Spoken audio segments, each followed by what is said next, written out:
NS बोसराज साहब से भी मैं ये कहना चाहता हूं, क्योंकि उनको और क्या आस है, उनको और क्या बनना है, वो और क्या मतलब हासिल करना चाहते हैं, क्योंकि ऑलरेडी उन्होंने 2 बार एमएलए हो चुके हैं मानवी कॉन्स्टिट्यूएंसी से और 2 बार एमएलसी हो चुके हैं, 1 बार मुख्यमंत्री आप तक कार्यदर्शी हो चुके हैं, सेक्रेटरी हो चुके हैं और काड़ा अध्यक्ष बन चुके हैं। अभी प्रेजेंट में वो एआईसीसी के जनरल सेक्रेटरी है और तेलंगाना के उस्तुवारी है।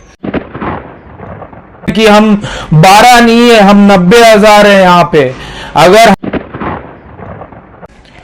अस्सलाम वालेकुम, हम सबको ऐसा मालूम हो चुका कि रायचूर का और पूरे कर्नाटक का जो इलेक्शंस है, जो कोड ऑफ कंडक्ट था कि आज से लागू हो गया है, जारी हो गया है।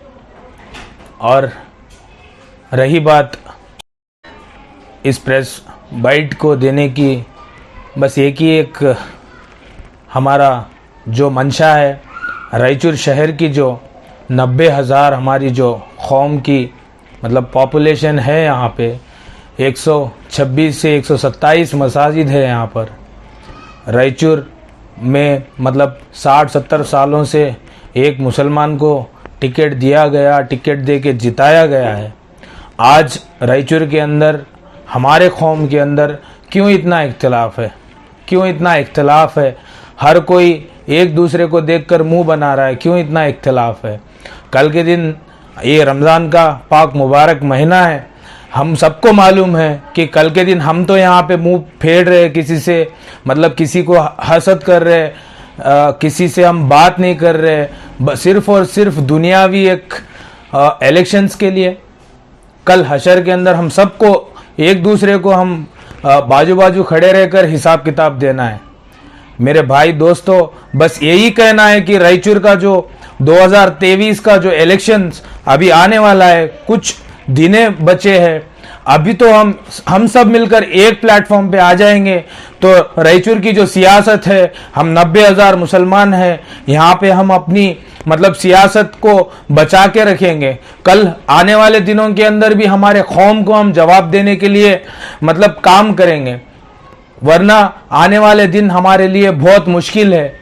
देखा गया परसों गब्बूर के अंदर जो इलेक्शन हुआ, बीजेपी के जो गृह मंत्री है, होम मिनिस्टर है, अमित शाह जी ने आकर ये कहा कि आपके जो 4% माइनॉरिटी का जो रिजर्वेशन है, हम उसको हटाकर 2% हम लिंगायत को दी गए हैं, 2% हम वक्कलिकों को दी गए हैं।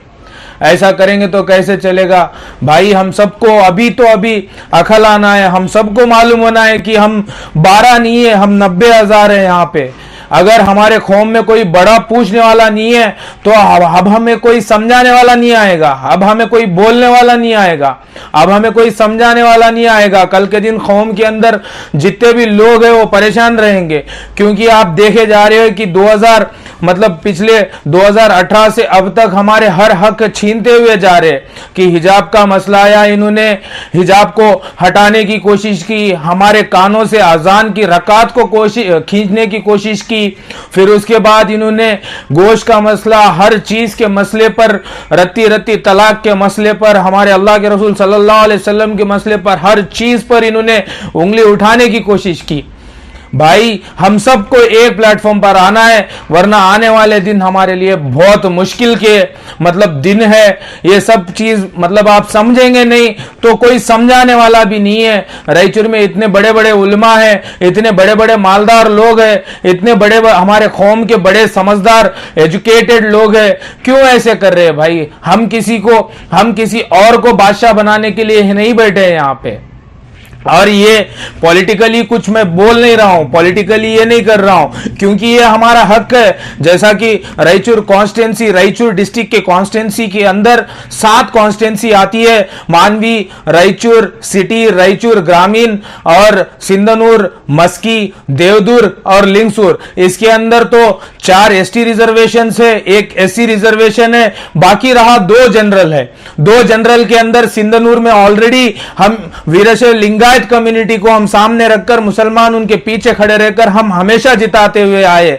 बस रायचूर शहर का एक ही एक सीट है, वो हमको मुसलमानों को देना चाहिए। सारे कौम के लोग बोल रहे, सारे रायचूर जिले के लोग बोल रहे, रायचूर डिस्ट्रिक्ट के लोग बोल रहे कि रायचूर सिटी का जो टिकट है वो सिर्फ मुसलमान को देना चाहिए, क्योंकि वो उनका हक है।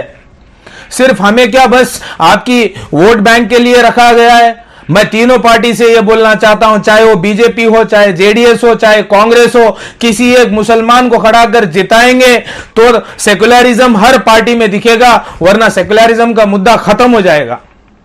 सेकुलरिज्म हम बोलते हैं, मैं किसी के इख्तिलाफ में यहां पे नहीं बात कर रहा हूं, किसी के खिलाफ में नहीं बात कर रहा हूं। जो यहां के जो हमारे रायचूर डिस्ट्रिक्ट के प्रभावी लीडर है, जो बड़े लीडर है एनएस बोसराज साहब से भी मैं ये कहना चाहता हूं, क्योंकि उनको और क्या आस है, उनको और क्या बनना है, वो और क्या मतलब हासिल करना चाहते हैं, क्योंकि ऑलरेडी उन्होंने 2 बार एमएलए हो चुके हैं मानवी कॉन्स्टिट्यूएंसी से, और 2 बार एमएलसी हो चुके हैं, 1 बार मुख्यमंत्री आप तक कार्यदर्शी हो चुके हैं, सेक्रेटरी हो चुके हैं और काड़ा अध्यक्ष बन चुके हैं। अभी प्रेजेंट में वो एआईसीसी के जनरल सेक्रेटरी है और तेलंगाना के उस्तुवारी है।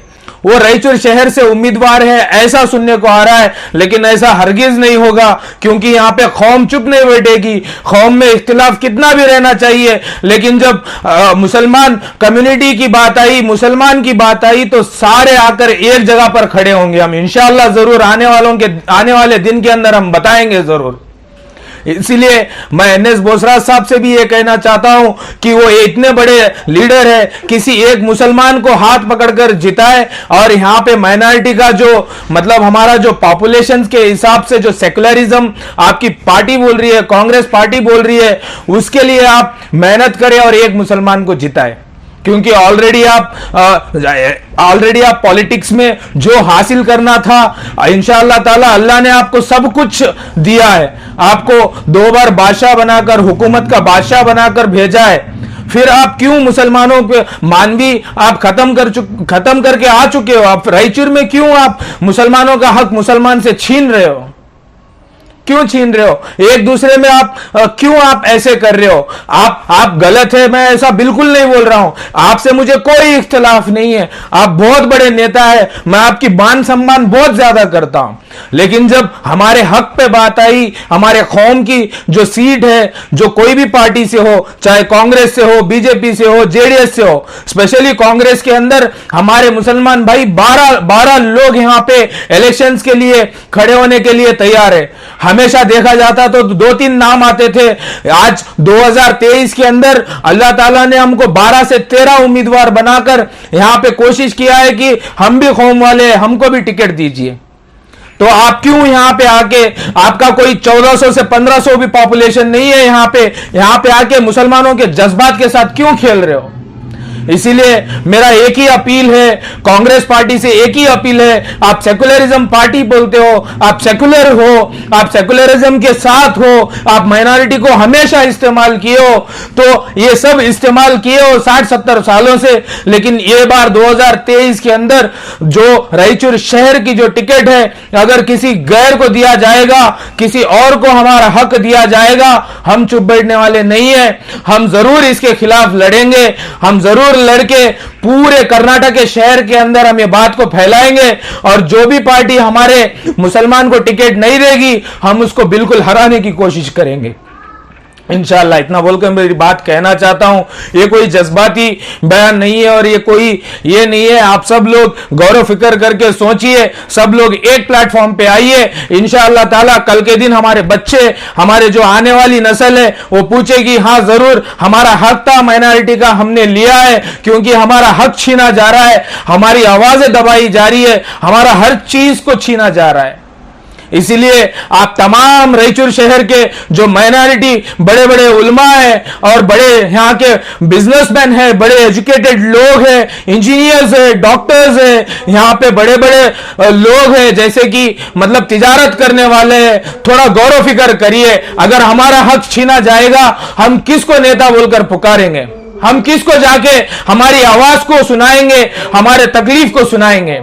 बस अभी फिलहाल के लिए तो हमारी आवाज सुनने वाला ऊपर वाला है। हम यही दुआ करेंगे इंशाअल्लाह इस मुबारक महीने के अंदर, ये रमजान के अंदर एक ही हम दुआ करेंगे। अल्लाह के नबी भी यही दुआ किए थे, हम सबको एक प्लेटफॉर्म पे लेके आओ। हम भी यही दुआ करेंगे, हम सबको एक प्लेटफॉर्म पर लाकर इंशाअल्लाह आने वाले इलेक्शंस के अंदर एक मुसलमान को जिताएंगे, चाहे वो कोई भी हो। हम किसी के साथ नहीं है, बस है तो हम कौम के साथ है इंशाअल्लाह। और रायचूर न्यूज का मैं बहुत शुक्रगुजार हूं, उन्होंने मुझे इतनी बात कहने का मौका दिया। बस, जावेद खान, रायचूर।